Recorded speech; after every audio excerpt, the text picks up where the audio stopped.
ጤና ይስጥልኝ። ወቅታዊ እውነተኛና ፈጣን መረጃዎች ለእናንተ የሚያደርሰው የፈጠነ ሚዲያ የዕለቱ ዋና ዋና ዜናዎችን ይዞላችሁ ቀርቧል። በዛሬው የዜና እትማችን በዩክሬን ከተሞች ላይ የተሰነዘረውን መጠነ ሰፊ የአየር ጥቃት እንዲሁም በአሜሪካ የፖለቲካ መድረክ በኢትዮጵያ ምርጫ ዙሪያ የተደረገውን የቃላት ምልልስና በምስራቅ አርሲ ሀገረ ስብከት የተፈጸመውን ጥቃት ዝርዝር መረጃዎች ይዘናል።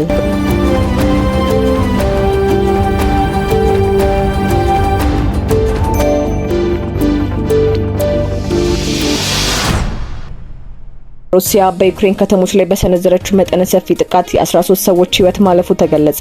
ሩሲያ ባለፉት ጥቂት ወራት ውስጥ ባደረገቻቸው እጅግ ከፍተኛ ከተባሉ የአየር ጥቃቶች መካከል አንዱን ትላንት በመላው ዩክሬን የሰነዘረችው ሲሆን በጥቃቱም ቢያንስ 13 ንጹሃን ዜጎች መገደላቸው ተረጋግጧል።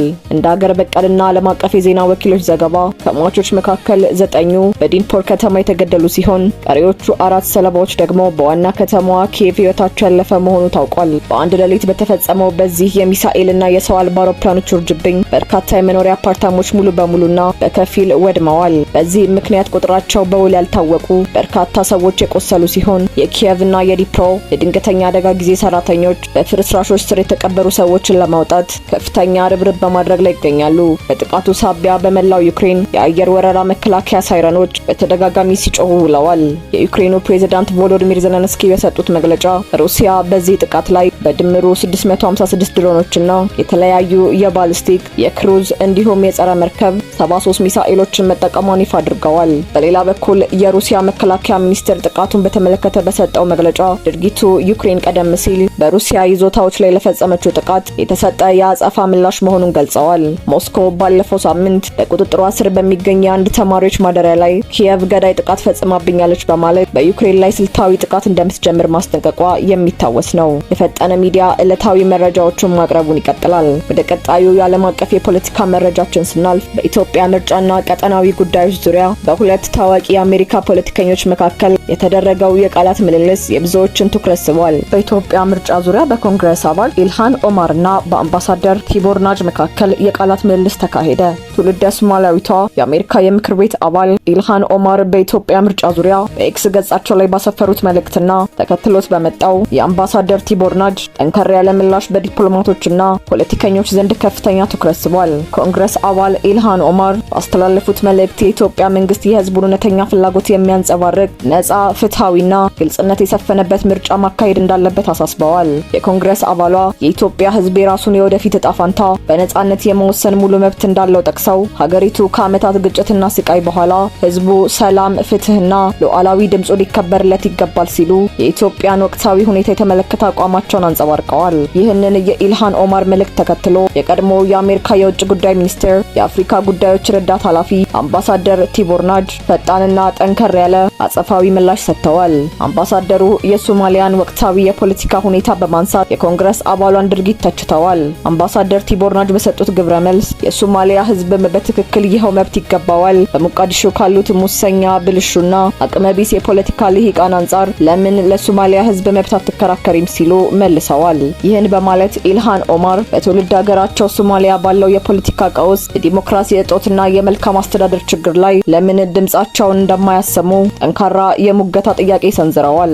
ይህ በሁለቱ ታዋቂ የአሜሪካ የፖለቲካ ሰዎች መካከል የተደረገው የቃላት ልውውጥ በኢትዮጵያ ምርጫ ዙሪያ የሚሰጡ ዓለም አቀፍ አስተያየቶች እንዴት ከቀጠናዊ የፖለቲካ ፍላጎቶችና ከጎረቤት ሀገራት የውስጥ ጉዳዮች ጋር ተሳስረው ትኩረት እንደሚስቡ ማሳያ ሆኖ አልፏል። ከዓለም አቀፍ መረጃዎች ወጥተን ወደ ሀገር ውስጥ አሳሳቢ ዜና ስንመለስ በኦሮሚያ ክልል ምስራቅ አርሲ ሀገረ ስብከት በሚገኙ ወረዳዎች በንጹሃን ምዕመናንና ታሪካዊ ቅዱሳት መካናንት ላይ ጥቃት መፈጸሙ ተሰምቷል። በምስራቅ አርሲ ሀገረ ስብከት በምዕመናንና በቅዱሳት መካናንት ላይ ጥቃት መፈጸሙ ተገለጸ። በኢፌድሪ ኦሮሚያ ክልል በምስራቅ አርሲ ሀገረ ስብከት ስር በሚገኙ የተለያዩ ወረዳዎች ውስጥ ኦርቶዶክሳውያን ምዕመናን በቤተክርስቲያን አገልጋዮችና በቅዱሳት መካናንት ላይ ያነጣጠረ መጠነ ሰፊ ጥቃት መፈጸሙን የኢፌድሪ ኦርቶዶክስ ተዋሕዶ ቤተክርስቲያን መገናኛ ብዙሃን ዘገቡ። ከግንቦት 23 ቀን ጀምሮ በተሰነዘረው በዚሁ ጥቃት የሰው ሕይወት መጥፋቱንና የንብረት ውድመት መድረሱን ምንጮች አመልክተዋል። በሀገረ ስብከቱ ስር በሚገኘው በአሰኮ ወረዳ ጠላት አጨፋ ቀበሌ ታጣቂ ኃይሎች በፈጸሙት ጥቃት ከ10 በላይ ንጹሃን ኦርቶዶክሳውያን ምዕመናን ተገድለዋል። ከተፈጸመው የሰዎች ግድያ በተጨማሪ በአካባቢው 101 ዓመታትን ያስቆጠረው የጠላት አጨፋ ቅዱስ ገብርኤል ቤተክርስቲያን ሙሉ በሙሉ በእሳት መውደሙ ታውቋል። በተመሳሳይ ሁኔታ በካራ ኩፍቴና አካባቢ በሚገኘው መድኃኔዓለም ቤተክርስቲያን ላይ ጥቃት የተሰነዘረ ሲሆን የቤተክርስቲያኑ ንብረት የሆኑ የመገልገያ ክፍሎችም ተቃጥለዋል። በዚህም ምክንያት ምዕመናን የቅዱስ መድኃኔዓለምን ጽላት ይዘው ሕይወታቸውን ለማዳን ወደ ሌላ አካባቢ ለመሰደድ መገደዳቸው ተገልጿል። ጥቃቱ በሰፊው በቀጠለበት በዚሁ በምስራቅ አርሲ ሀገረ ስብከት ሺርካ ወረዳ በሚገኘው ሚታና ዋጂ ቀበሌ በሁለት ወጣት ኦርቶዶክሳውያን ላይ አሰቃቂ ግድያ ተፈጽሟል።